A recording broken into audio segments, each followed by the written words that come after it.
Hey, it's Mark Watson, MTC Media, with your latest edition of 3 to Make 2 podcast, everything NBA. And the theme we're going to talk about today is new coaches who are thriving. And we're going to start over here in Philadelphia. With all the James Harden drama, there was no telling how it would impact the Sixers.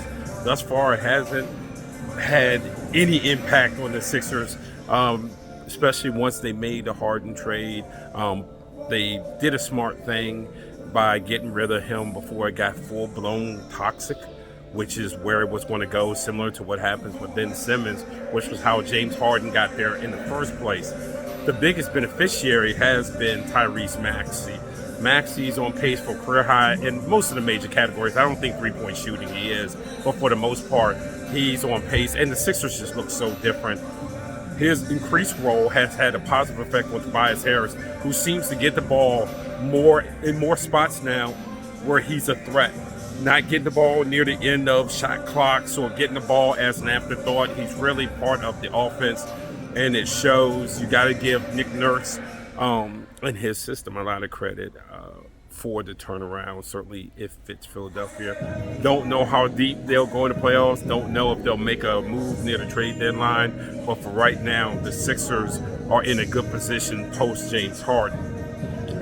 Talking about another spot where James Harden used to be, Houston Rockets. After losing their first 3 games of the season, the Rockets have ripped off 6 straight. The wins are coming. They've beaten Sacramento twice. The wins are coming against a lot of their Western Conference foes.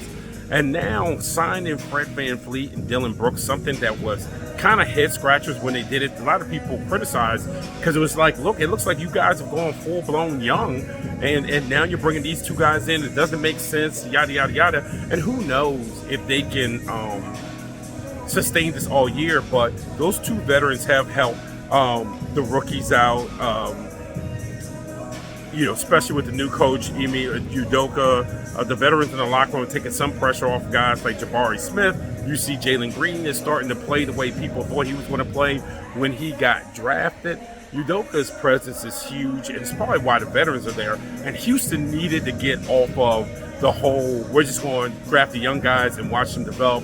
It wasn't going to happen. I'm sorry that Stephen Silas ended up being a casualty of that, but where they're going now is where you can see that there could be some success down the road. There's 3 other coaches that haven't found their footing yet. Darko Rajakovic, he replaced Nick Nurse over at Toronto, and the Raptors just have not been the Raptors, and it's a lot of things. Part of that's the front office's fault with how they deal with players on expiring contracts and not getting a haul for them, letting their contracts in. I think their situation has been mismanaged. They've just got to turn to a modern day of dealing with, if you're not going to re-sign them, you get a boatload of assets in return.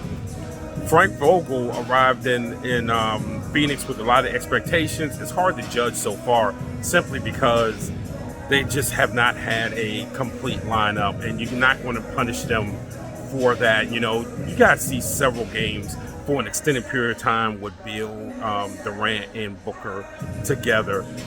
As tough as a position as Frank Vogel was in, imagine if you're Adrian Griffin, might be the toughest position of all the new coaches in new places, because he has a team that they expect to go to the NBA Finals with Giannis, and then the acquisition of Damian Lillard.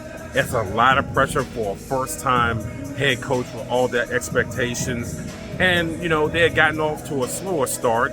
But, again, you want to give that time to mesh, and to be frank with you, with the Boston Celtics sitting there, and depending on what Philadelphia can do, you got to see the East. The East might be tougher and more challenging than what people thought. And then there's Monty Williams in Detroit. The Pistons are as far away as ever.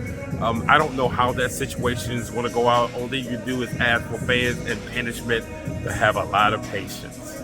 Well, thank you for joining me for this edition of the 3 to Make 2 podcast, and I hope to see you soon right down the road.